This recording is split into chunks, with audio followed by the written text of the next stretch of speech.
খেলা দিল doctor Mohammad Yunus sir.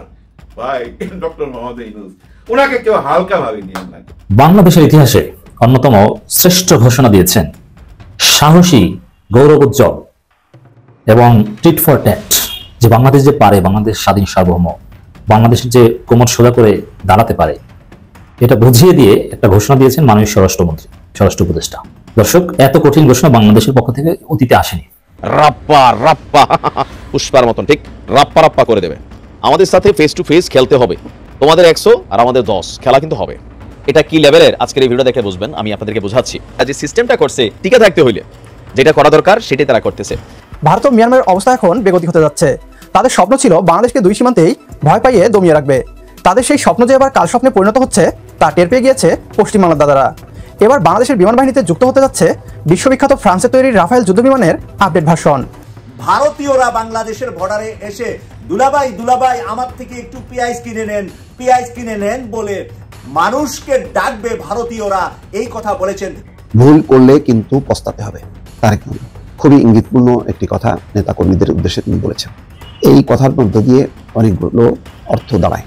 সেটা হলো বাংলাদেশের সামরিক সক্ষমতা বৃদ্ধি যেন ভারতের ভয়ের কারণ হয়ে গিয়েছে। বাংলাদেশকে দেখে এখন ভারতের পা কাঁপছে। হয়তো অনেকেই ভাবছেন একটু বেশি বলে ফেললাম, না, একটুও বাড়িয়ে বলিনি। যে শিবির যে কাজটি করেছে, একজন রাজনৈতিক সচেতন ব্যক্তি হিসাবে আমি মনে করি একদম সঠিক কাজটি করেছে। বলে না, যেমন কর্ম তেমন মুগুর। এটা তো বাংলাদেশের জন্য পজিটিভ। এটাই আরো 16 বছর আগেই করা উচিত ছিল, এবং এটাই হচ্ছে রাজনৈতিক সুষ্ঠু সুন্দর পরিকল্পনা। দর্শক, বাংলাদেশের ইতিহাসে অন্যতম শ্রেষ্ঠ একটি ঘোষণা দিয়েছে স্বরাষ্ট্র উপদেষ্টা। প্রিয় দর্শক, কি সেই ঘোষণা যেটি এর আগে কোনো সরকার বা সরকার প্রধানরাই দেওয়ার সাহস করেনি? সেটি আশা করছি আজকের নিউজটি সম্পূর্ণ মনোযোগ সহকারে দেখলেই বুঝতে পারবেন। এমনকি আপনারা হয়তো ইতিমধ্যেই জেনে গেছেন যে ডোনাল্ড ট্রাম্প ক্ষমতায় আসার আগেই কিন্তু উল্লেখ করেছিলেন যে আমেরিকাতে যেই সমস্ত মানুষজন অবৈধভাবে বসবাস করছে তাদেরকে কিন্তু তিনি ক্ষমতায় আসার পরই তাড়াবেন। প্রিয় দর্শক, তিনি ক্ষমতা গ্রহণ করেছেন, এই মুহূর্তে লাখ লাখ ভারতীয় কঠিনভাবে ফেঁসে গিয়েছে আমেরিকাতে। প্রিয় দর্শক, নরেন্দ্র মোদী এবং ডোনাল্ড ট্রাম্পের মধ্যে ভালো একটি সম্পর্ক আছে বলে অনেকেই মন্তব্য করেন বা অনেকেই বলে থাকেন। প্রিয় দর্শক, তবে ক্ষমতা গ্রহণের আগ থেকেই নরেন্দ্র মোদীর সাথে ডোনাল্ড ট্রাম্পের নানান বিষয় নিয়ে কিন্তু দ্বন্দ্ব লেগেই চলেছিল। প্রিয় দর্শক, কি হতে চলেছে তাদের ভবিষ্যৎ, এমনকি বাংলাদেশ এখান থেকে ঠিক কতটা লাভবান হতে পারে সেই প্রশ্নটি কিন্তু থেকে যায়, এমনকি তার উত্তরটিও কিন্তু আপনারা জানতে পারবেন।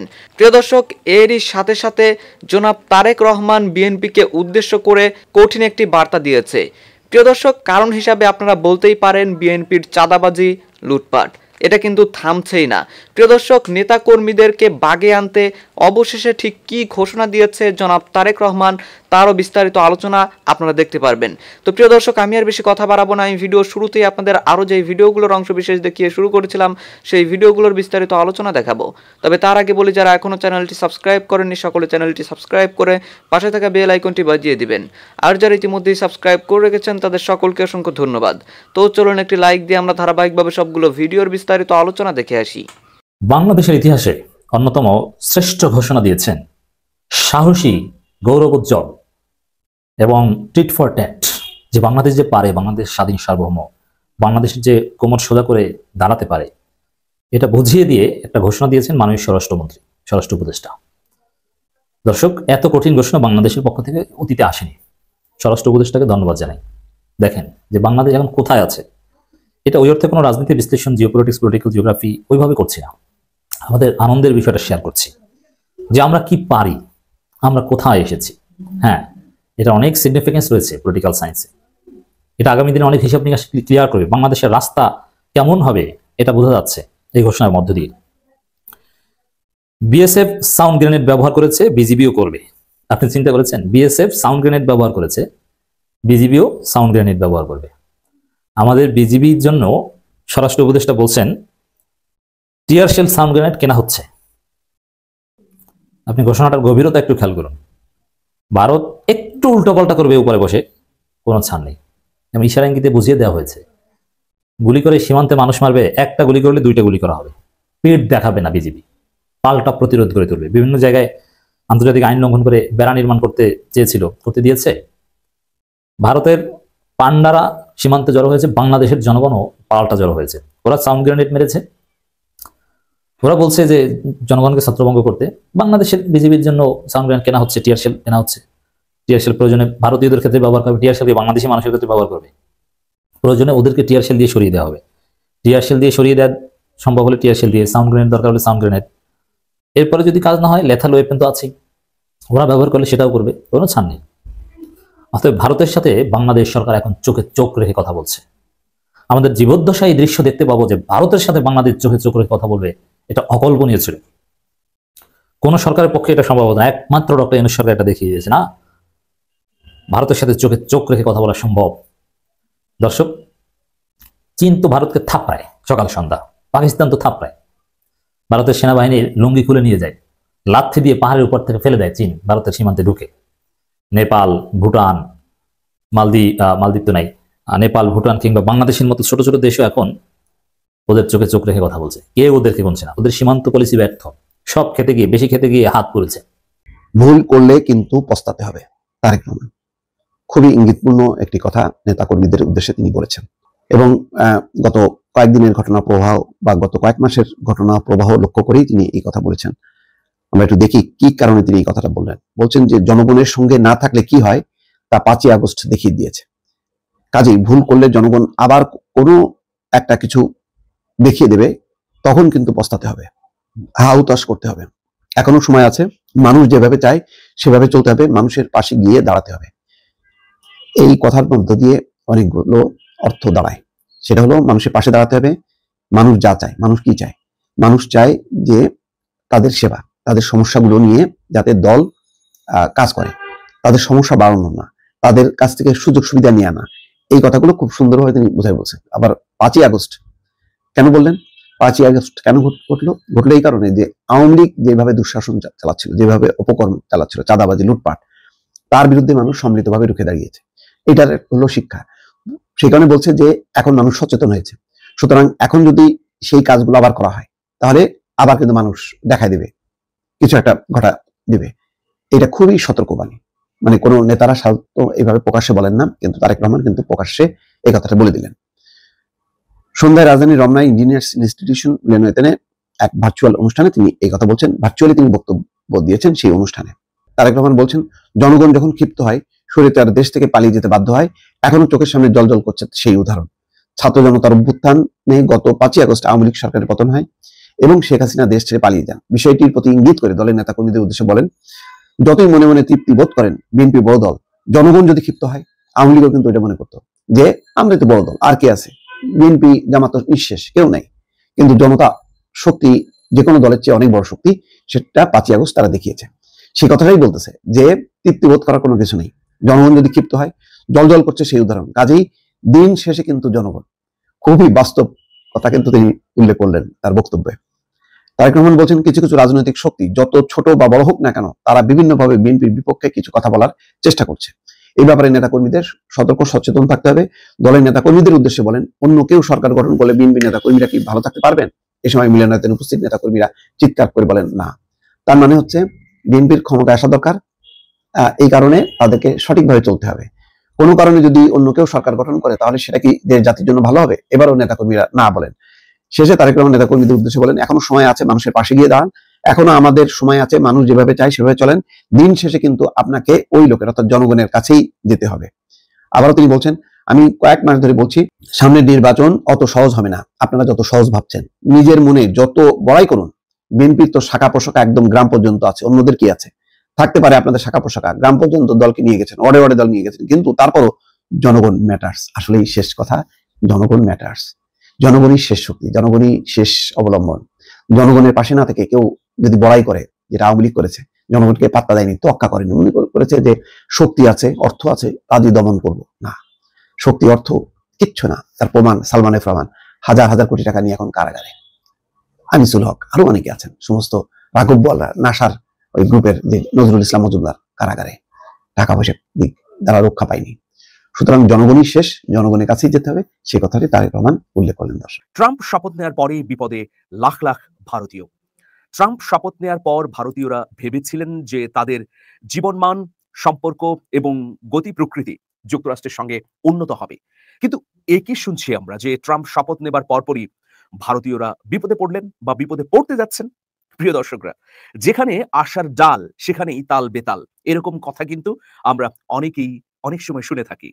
যেটাকে ধরে আমি আশ্রয় করব, যেটাকে ধরে আমি বেঁচে থাকবো, সেখানেই দেখা গেল বিপত্তি বা সেখান থেকেই ভয়াবহ আশঙ্কা এলো। এইরকম একটা পরিস্থিতি এখন ভারত মার্কিন যুক্তরাষ্ট্রের মধ্যে। কেন হঠাৎ করে এইরকম পরিস্থিতি তৈরি হলো তার চুলচেরা বিশ্লেষণ করতে চাই প্রিয় দর্শক। সেই জন্য শেষ পর্যন্ত থাকতে হবে।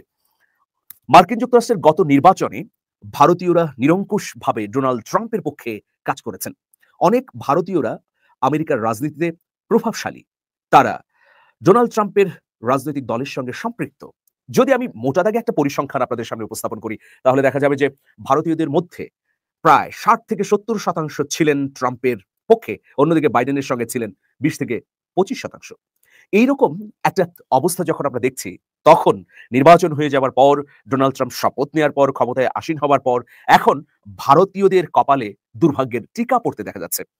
ভারতীয়রা যে সমস্যায় পড়ছে বা পড়তে যাচ্ছে, এতে বাংলাদেশী হিসেবে আমি খুশি হচ্ছি এমনটি নয়।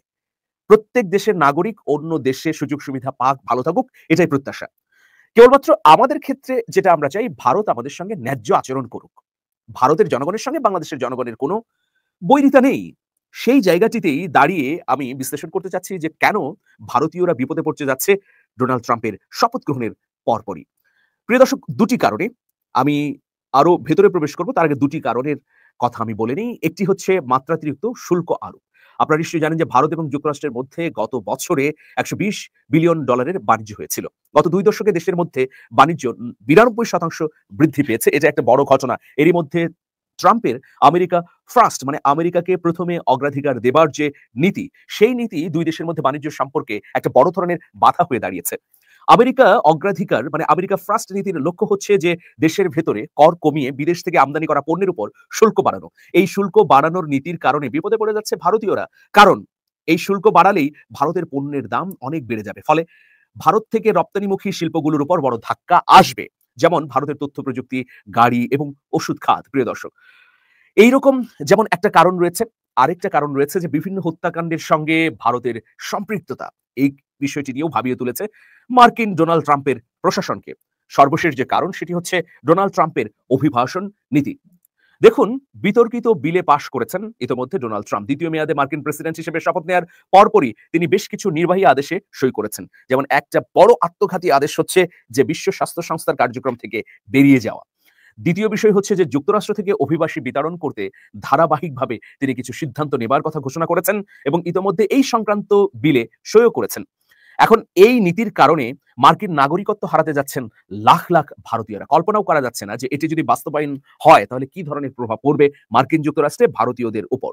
বিবিসির একটা প্রতিবেদন থেকে বলা হচ্ছে যে জন্মসূত্রে মার্কিন নাগরিকত্ব নীতি বাতিলের কার্যক্রম শুরু সংক্রান্ত আদেশে ইতিমধ্যে সই করেছেন প্রেসিডেন্ট ডোনাল্ড ট্রাম্প। সোমবার শপথ নেওয়ার পরই এই সংক্রান্ত নির্বাহী আদেশে তিনি সই করেন। এখন বিষয়টি হচ্ছে যে আদেশটি বাস্তবায়ন হলে যুক্তরাষ্ট্রে জন্মগ্রহণ করলে জন্মসূত্রে দেশটির নাগরিকত্ব আর কেউ পাবেন না। প্রিয় দর্শক, মার্কিন যুক্তরাষ্ট্রের প্রেসিডেন্ট হবার আগেই, মানে দ্বিতীয় দফা প্রেসিডেন্ট হবার আগেই কিন্তু তিনি এই যে জন্মসূত্র নাগরিকত্ব, এই নীতির প্রচন্ড সমালোচনা করেছিলেন। সেই সময় তিনি এই ধরনের নীতিকে হাস্যকর বলেও অভিহিত করেছিলেন। কিন্তু মার্কিন যুক্তরাষ্ট্রের 200 বা 150 বছরের ইতিহাসে এটা হচ্ছে একটা সাংবিধানিক অধিকার হিসেবে স্বীকৃত অধিকার। মার্কিন সংবিধানের 14তম সংশোধনী অনুযায়ী যুক্তরাষ্ট্রে জন্মগ্রহণকারী এবং নাগরিকত্বের শর্ত পূরণকারী সব ব্যক্তি দেশটির এবং যে অঙ্গরাজ্যে জন্মগ্রহণ করবে সেই অঙ্গরাজ্যের নাগরিক হবেন। ফলে নির্বাহী আদেশে রাতারাতি যদি এই নীতি পরিবর্তন করে দেওয়া হয় এবং এই নীতি বদলের কার্যক্রম শুরু হয়, তাহলে সবচেয়ে বড় প্রভাবটি পড়বে ভারতীয়দের উপর। এখন কোন কোন বিশ্লেষক বলছেন যে ডোনাল্ড ট্রাম্পের এই নীতি হচ্ছে একগুঁয়েমি নীতি, কিন্তু অভিবাসনের ক্ষেত্রে তিনি এত শক্ত অবস্থান নিয়েছেন যে কারণেই কিন্তু আদি মার্কিনীরা, যারা প্রকৃত অর্থেই মার্কিন যুক্তরাষ্ট্রের নাগরিক বা আদিবাসিন্দা, তারা কিন্তু নিরঙ্কুশভাবে একচ্ছত্রভাবে ডোনাল্ড ট্রাম্পকে বেছে নিয়েছেন। আজকে ইত্তেফাক পত্রিকা বড় করে হেডলাইন করলেন, ভারতীয়রা বাংলাদেশের বর্ডারে এসে দুলাভাই দুলাভাই আমার থেকে একটু পেঁয়াজ কিনে নেন বলে মানুষকে ডাকবে ভারতীয়রা। এই কথা বলেছেন মুস্তাক ফয়েজি, যিনি নাকি খুব আলোচিত হয়েছেন মুরব্বি এই একটি কথার মাধ্যমে। এই কথাটা হেডলাইন করেছেন ইত্তেফাক পত্রিকা। তো ইত্তেফাক পত্রিকায় বিস্তারিতটা যখন আমি পড়লাম, বিস্তারিত পরে দেখলাম উনি সুনামগঞ্জের একটি ওয়াজে গিয়েছিলেন। সুনামগঞ্জের ওয়াজ মাহফিলকে সাধারণত তরুণরা ওনাদের ওয়াজগুলার আয়োজন করে থাকে।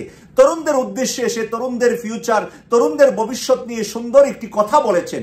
সুন্দর করে তরুণদেরকে বলেছেন, তোমরা যদি উদ্যোগী হয়ে যাও, তোমরা যদি নিজেরা নিজেদের খালি জায়গাটাতে চাষবাস করা শুরু করে দাও, তোমরা যদি পেঁয়াজ উৎপাদন নিজের দেশে নিজের তরুণরা করা শুরু করে দেয়, তাহলে ভারতের পেঁয়াজ পচে গলে ভারতে নষ্ট হয়ে যাবে। তখন ভারতের লোকেরা তোমাদের এই বর্ডার এলাকায় এসে ডাকবে, দুলাভাই দুলাভাই আমার থেকে একটু পেঁয়াজ নিয়ে যান, আমার থেকে একটু পেঁয়াজ নেন। ভারতীয়রা বাংলাদেশিদেরকে দুলাভাই ডাকবে, এই কথা মুস্তাক ফয়েজি বলেছেন আজকে সুনামগঞ্জে। আর এটাকে ইত্তেফাক সুন্দর করে হেডলাইন দিয়ে সুন্দর করে ইত্তেফাক উঠিয়েছে নিউজটা। প্রিয় দর্শক, সেই নিউজটা থেকে শিক্ষণীয় কি? আসলে শিক্ষণীয় হলো মুস্তাক ফয়েজি যেই কথাটা বলেছেন, ডক্টর মোহাম্মদ ইউনূস স্যার কিছুদিন আগে নারীদেরকে উদ্দেশ্য করে বলেছিলেন যে মোহাম্মদ সাল্লাল্লাহু আলাইহি সাল্লাম একজন নারীর চাকরি করতেন, তারপরে সেই নারীকে উনি বিবাহ করেছেন, তিনি হলেন খাদিজা, যিনি আমরা মা খাদিজা হিসাবে আমরা সম্মাননা দেই। মা খাদিজা ছিলেন একজন শিল্পপতি, একজন ব্যবসায়ী, এবং উনার শিল্প এবং উনার যে ব্যবসা বাণিজ্যের ম্যানেজার হিসাবে নিয়োজিত ছিলেন রাসূল সাল্লাল্লাহু আলাইহি সাল্লাম বিবাহের আগে, বা উনার বয়স যখন 25 তখন বিবাহ হয়েছিল। এর আগে কিন্তু উনি খাদিজার ম্যানেজার হিসাবে চাকরি করেছিলেন। তার মানে হলো ডক্টর মোহাম্মদ ইউনূস সাহেব এটাই বোঝাচ্ছিলেন, নারী উদ্যোক্তা, শিল্প কলকারখানায় নারীদের সম্মান বাড়ানোর জন্য ডক্টর মোহাম্মদ ইউনূস বলেছিলেন। এই কথাটার সমালোচনা অনেকে না বুঝে করেছেন, না বুঝে এটাকে উলট পালট করে অনেকেই কথা বলেছেন। তো নারীদেরকে যেরকম সম্মান দিয়ে ডক্টর মোহাম্মদ ইউনূস সাহেব বলেছিলেন যে এভাবে উদ্যোক্তা হওয়া দরকার, প্রত্যেকে ছোট্ট ছোট্ট যদি ব্যবসা বাণিজ্য আমরা শুরু করি, তাহলে দেশে মানুষের যে চাকরির অভাব, বেকারত্বের অভাব, নিজেকে অসম্মান বোধ করা, অসহায় বোধ করা, সেগুলা থাকবে না। সুনামগঞ্জের তরুণদেরকে মুস্তাক ফয়েজি যেই কথাটা বলেছে, আমি মুস্তাক ফয়েজিকে আপনাদের সামনে একটা স্যালুট দিচ্ছি যে তরুণদেরকে উদ্যমী হওয়ার জন্য, তরুণদেরকে কাজকর্মের ভিতরে লজ্জা অপমান বোধ না করার জন্য, তরুণরা যেন ছোট্ট ছোট্ট খামার, ছোট্ট ছোট্ট শিল্প নিয়ে কাজ এগিয়ে যা, এবং তরুণদেরকে ভবিষ্যৎবাণী করেছেন জামাতের। আমি দেখতে পেয়েছিলাম যে ডাক্তার সৈয়দ আব্দুল্লাহ মোহাম্মদ তাহের নায়েবে আমি ডাক্তার আব্দুল্লাহ মোহাম্মদ তাহের একটা কথা বলেছিলেন যে জামাত ক্ষমতায় আসলে 10 লক্ষ টাকা করে ব্যবসার জন্য তরুণদেরকে লোন দেওয়া হবে।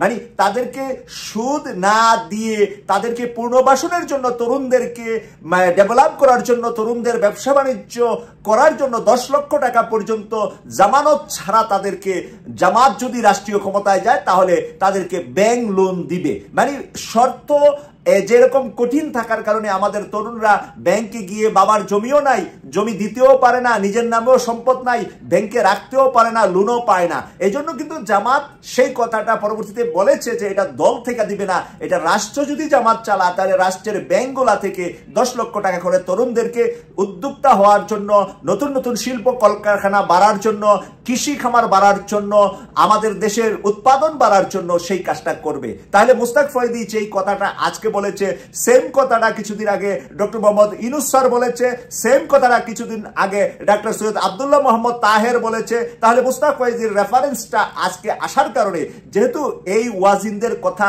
সমাজের এক শ্রেণীর তরুণরা শুনেন এবং তাদের ভক্ত, তাদেরকে আমন্ত্রণ করেন, ওয়াজের আয়োজন করেন, শীতকালে ওয়াজটা বাংলাদেশের একটা ঈদের আমেজের মতো চলতে থাকে। তো এই যারা আগ্রহ করে ওনাদেরকে আনেন, আগ্রহ করে আয়োজনটা করেন, তারা কিন্তু মুস্তাক ফয়েজির এই কথাটাকে মানে ভিতরে তাদের যাবে, তারা নিবে। কথাটা কেন নিবে? তাকে তো তারা ভালোবাসে, তাকে তো তারা আইডল মনে করে, যার কারণে মুস্তাক ফয়েজির এই কথাটা রাষ্ট্রের জন্য কল্যাণকর এবং রাষ্ট্রের জন্য ভালো বলে আমি মনে করছি। আপনারা আপনাদের মতামত কমেন্টস করে লিখবেন, এই প্রত্যাশা করছি। দর্শক, আমি আশা করছি আপনারা সকলেই অত্যন্ত মনোযোগ সহকারে সবগুলো ভিডিওই দেখেছেন। এমনকি দর্শক, যদি এই ভিডিওগুলো সম্পর্কে আপনাদের কোনো মতামত থেকে থাকে তাহলে তো অবশ্যই জানাবেন। দর্শক, সবসময় জানাবেন আপনি ঠিক কোন জায়গা থেকে আজকের এই নিউজটি দেখেছেন। ভিডিওটি শেষ করছি এখানেই, ফিরছি পরবর্তী নিউজে নতুন কোনো টপিকে। আল্লাহ হাফেজ।